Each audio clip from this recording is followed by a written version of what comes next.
Alors, Charlène, toujours très heureux de vous retrouver. Vous êtes maintenant accompagnée de l'une de vos associées, Estelle Castagne, qui elle aussi a gentiment accepté de partager avec nous son expérience. Alors, Estelle, bonjour et merci de vous prêter au jeu de cette interview. Alors, nous allons maintenant nous concentrer sur l'accompagnement des clients avec une première question. Y a-t-il un accompagnement standard dans la mise en place d'un Dutreil et vous-même, comment accompagnez-vous le client pendant toute la durée du pacte? Alors, merci Olivier.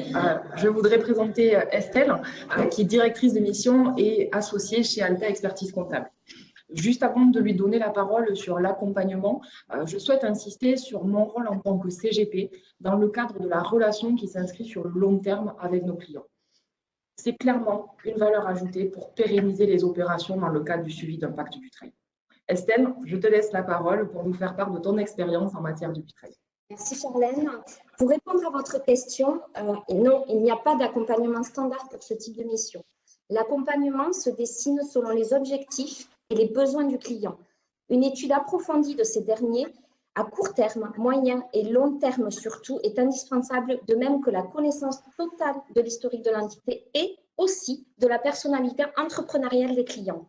Il peut y avoir le suivi du respect des conditions du pacte lors de donations successives, une anticipation dans le cadre d'un projet de développement des activités et notamment dans l'hypothèse de l'entrée de nouveaux investisseurs, mais aussi et surtout un accompagnement juridique sur les statuts, les assemblées générales de distribution de dividendes et les stratégies de rémunération en présence de titres sociaux désormais démembrés.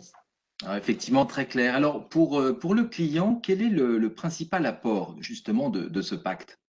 Alors, clairement, en premier, c'est de transmettre son entreprise en bénéficiant d'avantages fiscaux. Mais c'est également la sécurisation de la pérennité de l'entreprise pour les héritiers avec une transmission réalisée en douceur. Ouais, je comprends. Alors, auriez-vous un retour d'expérience positif à nous raconter, à partager? Oui, bien sûr, depuis 5 ans, nous accompagnons un client sur l'organisation de la transmission aux enfants.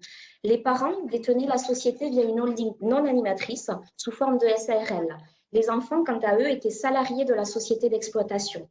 Nous avons d'abord procédé à une réduction de capital pour restructurer le groupe et sortir des liquidités permettant de financer les droits de donation. Nous avons ensuite transformé la holding passive en société civile afin d'optimiser le coût social des distributions futures. Les enfants ont été intégrés comme associés de la société d'exploitation. Après la mise en place du pacte, nous avons procédé à la modification des statuts et notamment sur la répartition des droits entre usufruitiers et nus propriétaires.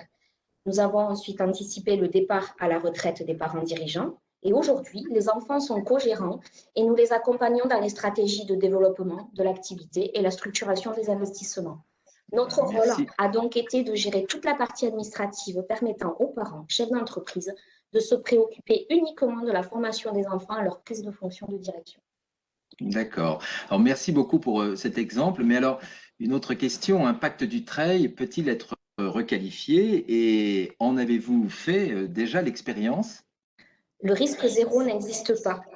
On a un contrôle en cours pour un client. Nous l'avons alerté sur les risques qui ont été pris. Il a pris sa décision et il a décidé de le réaliser. Résultat, aujourd'hui, nous avons des demandes de justification de la part de l'administration fiscale dans le cadre d'une donation bénéficiant du Dutreil. Ce ne veut pas dire que ça peut être totalement remis en cause, mais il y a des points importants à ne pas négliger. Premier point, la sécurisation de la valorisation des titres transmis, qui est un point clé des demandes de l'administration fiscale. Ensuite, lors de donations successives dans le temps, il faut absolument suivre les différents engagements et leur respect. D'accord, c'est extrêmement clair. Alors, quel conseil donneriez-vous à un CGP qui aurait à mettre en place un pacte? Est-ce qu'il faut avoir peur de s'y plonger? Alors, je reprends la parole. Alors oui, j'aurais un dernier conseil avant de clôturer cette interview. Pour être totalement transparente avec vous, le pacte Dutreil m'a effrayée au début de ma carrière professionnelle. J'avais une clientèle patrimoniale, peu de chefs d'entreprise, et je me faisais vraiment tout un monde de ce dispositif. Arrivé chez Alta, cohabitant avec des experts comptables au quotidien et une clientèle qui, je le rappelle, est constituée à 90% de chefs d'entreprise, j'ai bien été obligée de me lancer. Et je vous assure qu'avec du travail, des réflexes et de la rigueur, le pacte Dutreil devient beaucoup moins terrifiant. Oui, alors en fait, quand je vous écoute, je continuerai presque votre phrase en disant que le pacte du trail deviendrait amusant. Merci beaucoup Estelle, merci beaucoup Charlène pour votre temps, hein, pour vos témoignages qui illustrent la valeur ajoutée liée à vos expériences et métiers respectifs. Alors, étant devant vous, devant un auditoire de CGP, j'ai envie de conclure notre entretien sur le rôle du CGP. Lorsque, Charlène, vous avez parlé de l'interprofessionnalité, qu'y a-t-il de commun entre un notaire, un avocat, un expert comptable et un CGP? Un CGP, vous? Eh bien, tous, en fait, vous avez tous vocation à délivrer du conseil. Pourtant, il existe une différence fondamentale. Seul le CGP est en mesure d'apporter une dimension transversale de ce conseil en organisation, en stratégie patrimoniale. Et c'est là la dimension nécessairement généraliste de votre approche. Et cela est vraiment unique et fait de vous, je dirais, le chef d'orchestre de cette symphonie patrimoniale, celle de vos clients. Merci encore pour votre participation et de votre attention. Merci.